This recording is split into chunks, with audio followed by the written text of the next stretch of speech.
Mariyam സഹരക്ഷകയല്ലെന്ന് Vatican. മാധ്യമങ്ങളുടെ online news കാർഡുകളിൽ മിന്നിമറയുന്ന വാർത്ത ഇപ്പോൾ ഇതാണ്. ചോദ്യം, മറിയം സഹരക്ഷകയാണെന്ന് സഭ പഠിപ്പിച്ചിരുന്നോ എന്നാണ്.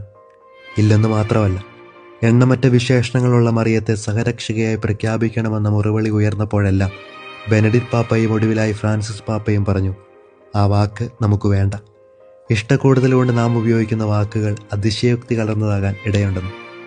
അതിനർത്ഥം മാധ്യമങ്ങൾ പുളകം കൊള്ളുന്ന പോലെ, പ്രൊട്ടസ്റ്റന്റുകാർ ആഘോഷിക്കുന്ന പോലെ ഇനി മറിയത്തിൻ്റെ മാധ്യസ്ഥ്യം തേടേണ്ട എന്നല്ല, ജപമാല മണികളിലൂടെ ഇനി വിരലോടിക്കേണ്ട എന്നുമല്ല.